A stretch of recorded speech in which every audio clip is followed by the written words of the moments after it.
Bonjour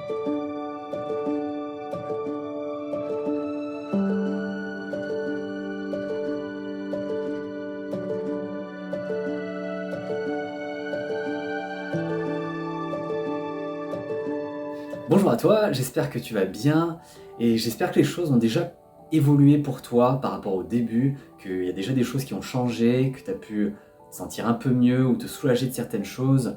Si tu sens ensuite que tu peux approfondir les exercices qu'on a déjà vus dans les autres jours, vraiment, sens-toi libre de refaire le programme ou de revoir certaines vidéos. Tu es vraiment libre de le refaire à ton rythme et à la manière qui te correspond.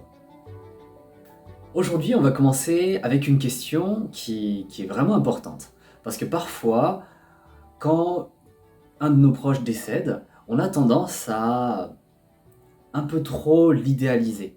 En fait, d'un coup, ça devient, et c'est normal, hein, pour l'honorer, on souligne d'abord ses qualités, on met en avant ce qu'il a fait de bien dans sa vie. Et ça, bah, malheureusement, si on le fait trop, c'est quelque chose qui peut faire durer le deuil. Parce que forcément, si la personne c'était un dieu vivant, un surhomme ou une surfemme, forcément, si on l'a perdu, la suite de la vie ne peut être que moins bien. Du coup, aujourd'hui, on va chercher à continuer à compléter la vision. En fait, c'est ce qu'on fait depuis le début, hein. Compléter la vision et voir des choses qu'on n'avait pas vues. En fait, il y a à la fois les bons côtés de la personne qui sont partis, mais aussi les mauvais côtés. Et là, voilà, ce que je t'invite à faire, c'est, souvent les bons côtés, on les voit, c'est voir du coup, bah, c'est quoi aussi tous les mauvais côtés qui sont partis aussi, et que je suis content qu'ils soient partis. Un autre exemple, bah, pour mon père, il avait cette tendance à être assez stressé par rapport à l'argent. Et en fait, il pouvait voir ce que je dépensais sur mes comptes. Il n'avait pas accès à mes comptes, mais il pouvait juste voir. Et du coup, quand je dépensais des grosses sommes, si je prenais des vacances ou j'achetais un truc, il me disait, mais qu'est-ce que t'as fait? Pourquoi t'as acheté ça? Est-ce que c'était vraiment nécessaire? Et ça, c'était vraiment pénible, quoi. C'était vraiment pénible. Et c'est quelque chose aussi qui est parti, en même temps qu'il est parti. Et c'est important de le voir, hein.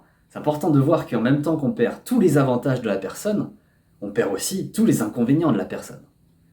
Et qu'on soit d'accord, j'aime mon père, hein. J'aimais mon père, j'aime encore mon père. C'est quelqu'un qui a plein de belles qualités, qui était généreux, gentil, qui était drôle, qui avait de l'énergie, qui a pris soin de moi et de mes frères et sœurs, et de ma maman aussi. Mais voilà, c'est un être humain. Et il s'agit de le voir comme un être humain, avec aussi les facettes pénibles, agaçantes d'un être humain. Donc, c'était quoi les inconvénients de cette personne? C'est quoi, dit dans un langage plus familier, en fait, sous quelle forme elle était chiante, hein? Parce qu'on est tous chiants sous certains aspects. Moi, je suis chiant, vous êtes chiant sous certains aspects, tout le monde est chiant sous un aspect. Et cette personne qui est décédée, bah, elle fait pas exception à la règle, hein. Elle était aussi chiante sous des aspects aussi.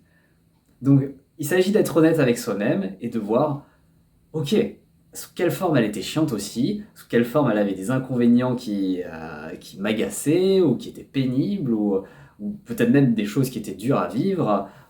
Voilà, comme l'exemple de mon père, sa dépression c'était pas facile, mais parfois il y a des gens qui sont à l'hôpital pendant plusieurs années et toute cette période, elle peut être dure aussi. Et qu'en fait, mine de rien, bah, quand la personne décède, il n'y a plus ça. Ça libère de ça aussi. Donc c'est important de voir ça aussi. L'idée n'est pas de dire que la personne c'était quelqu'un d'horrible non plus. On est bien d'accord qu'elle avait plein de belles qualités, elle faisait plein de belles choses dans sa vie et qu'elle t'apportait aussi plein de belles choses positives.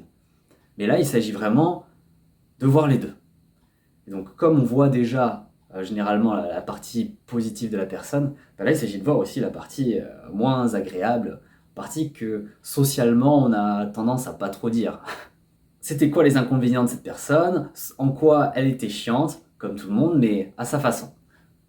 À toi de jouer.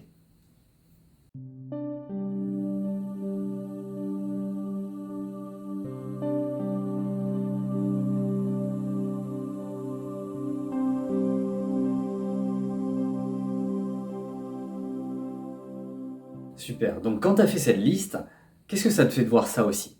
De voir qu'il y a aussi ça qui est parti, ça t'a peut-être libéré certaines choses, ça a peut-être permis de nouvelles choses.